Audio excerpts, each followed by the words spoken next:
Assalamualaikum warahmatullahi wabarakatuh. Salam sejahtera untuk kita semua. Shalom. Om Swastiastu, Namo Buddhaya, Widek Dongtien, Rahayu, salam kebajikan. Ganjarian, Salam! Ganjarian, Salam! Ganjarian. Salam! Pertama, kami dari Komnas Ganjar Pranowo ingin memberikan ucapan terima kasih dan selamat kepada Komter DKI Jakarta. Ketua Komter SK-nya cuma satu, Komter DKI Jakarta. Kemudian tentu saja kepada Ketua Dewan Pembina Kiai Haji Nurul Huda KINH, ada Sekretaris Dewan Pembina Nong Darul Mahmada, ada Mas Eko dari Dewan Pembina, kemudian dari Komnas ada Mas Dwi Sekjen, ada Mas Tasbih, ada Bang Boni, ada Dewan Pembina kita Mas Kajito, ada Komandan Regional Iwan Chan, yang lain ada Bang Dharma. Oh ya, ada Bang Dharma di belakang untuk yang community. Dan juga kepada Ketua Komter DKI Jakarta dan Korsa Jakarta Pusat, Jakarta Barat, Jakarta Utara, Jakarta Selatan, Jakarta Timur. Ya, belum SK-nya ya. Tapi yang tadi Komter sama tadi Korsa itu sudah selesai semua. Alhamdulillah SK sudah kita bawa dan kita akan serahkan secara resmi pada sore hari ini. Memang suaranya agak bindeng flu 2 hari ini, tapi ngelihat teman-teman Ganjarian Jakarta ini sudah luar biasa dan terkejut. Tadi Mas Eko juga bisik-bisik, serius sekali ini Ganjarian Jakarta ini. Tepuk tangan dulu semuanya. Jadi pertama SK sudah. Siap. Yang kedua soal tiket. Nah ini mungkin Mas Eko bisa cerita. Kita itu sudah berapa persen Mas Eko kira-kira tiket untuk Pak Ganjar? 90%? 95%. 95%. Jadi nanti saya mau cerita sedikit update ini. Tanggal 24 itu akan ada pertemuan Pak Ganjar dengan organ pendukung, dengan relawan. Kita termasuk yang diundang. Ini adalah tanda yang baik. Sebelumnya Pak Ganjar itu belum pernah mengadakan pertemuan terbuka dengan para pendukungnya. Belum pernah. Selama 2 tahun ini baru nanti tanggal 24. Dan nanti dari Komnas juga mungkin nanti kita akan mengajak ya dari Komter DKI ya. Siap.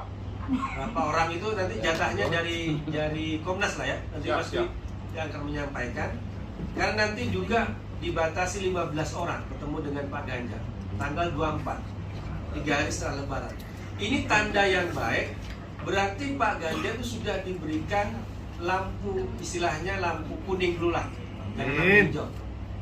Kalau merah kan selama ini lampu merah tuh, nggak boleh ketemu, nggak kenal. Ditanya Mas Eko kenal, nggak kenal ya kan? Padahal ya sering ngopi, cuma ya karena soal taktis strategis dianggap tidak kenal gitu kan.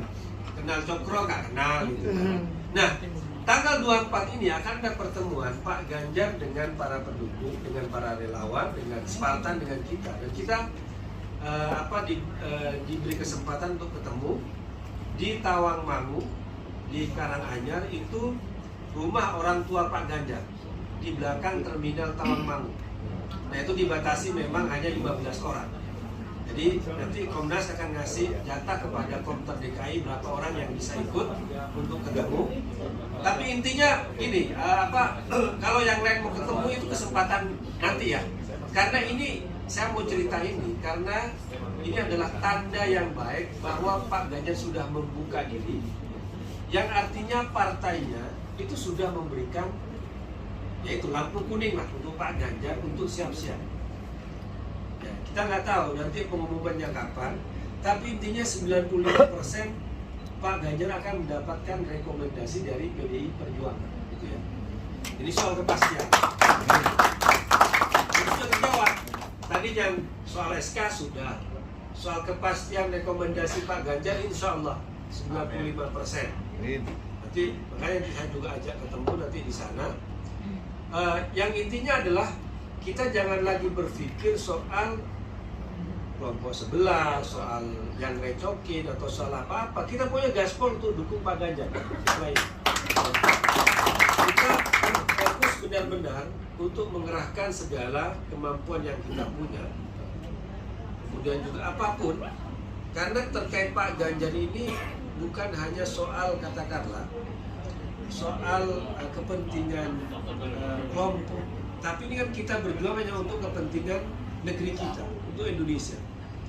Kita yang di Jakarta ini tahu lah bagaimana menderitanya 5 tahun dipimpin oleh orang yang nggak punya kompeten, tidak kompeten, tidak punya kompetensi.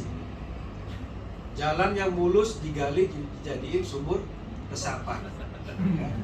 Nggak ada pesepeda dibikin jalur pesepeda yang mubazir, dan banyak lagi. Nah, Jakartanya sudah cukup menderita. Jangan sampai Indonesia ini malah dipimpin orang seperti itu lagi. Maka kita bilang ini terkait juga dengan negeri kita. Belum lagi kita bicara soal bahaya dari politik identitas. Jadi sebenarnya Pak Ketua, di Indonesia itu nggak ada yang namanya mayoritas minoritas. Sebenarnya nggak ada itu. Kita adalah warga negara Indonesia, kita memiliki kewajiban dan hak yang sama, apapun agamanya. Anda mau Islam, mau Kristen, Katolik, Hindu, Buddha, tapi selama menjadi warga negara Indonesia, maka tidak ada perbedaan antara warga negara Indonesia yang Islam, yang Kristen, yang Hindu, yang Buddha, nggak ada perbedaan di situ. Semua memiliki hak yang sama. Jadi ketika misalnya tahun 2016, 2017, itu ya kita mungkin sebagian besar dari kita mendukung Ahok misalnya.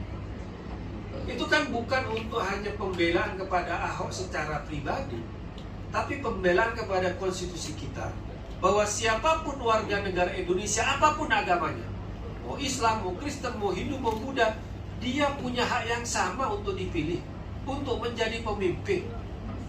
Jadi ini bukan soal Islam sama Kristen, enggak, ini soal konstitusi. Konstitusi kita mengakui kesetaraan warga negara Indonesia apapun agamanya. Tapi kan kelompok-kelompok sebelah kan menganggap bahwa orang yang mayoritas, orang yang memiliki agama yang kebanyakan, itu dianggap paling berhak. Sehingga muncul sentimen pemilihan atas nama seiman. Coba aja naik pesawat ya.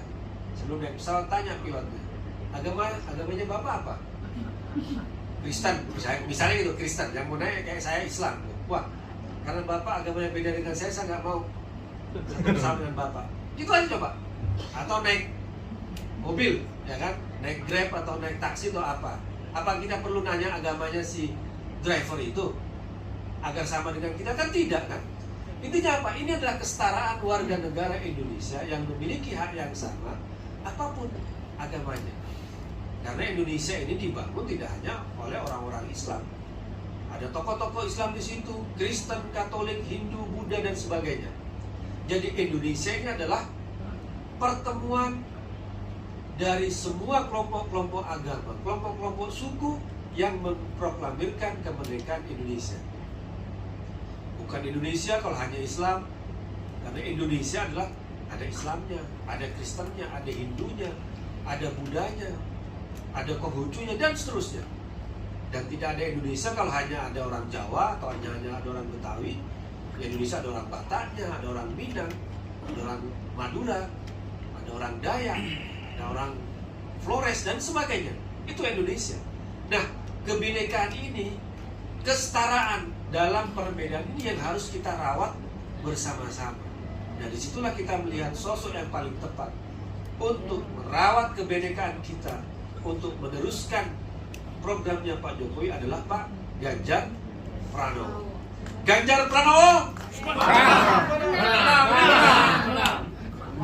Ganjaran. Ganjar Pranowo. Saya kira itu aja yang bisa saya sampaikan. Saya ucapkan selamat kepada Komter DKI Jakarta dan juga kepada Korsa, Jakarta Pusat, Jakarta Barat, Jakarta Selatan, Jakarta Timur, Jakarta Utara, yang juga kita akan memberikan SK-nya sebentar lagi.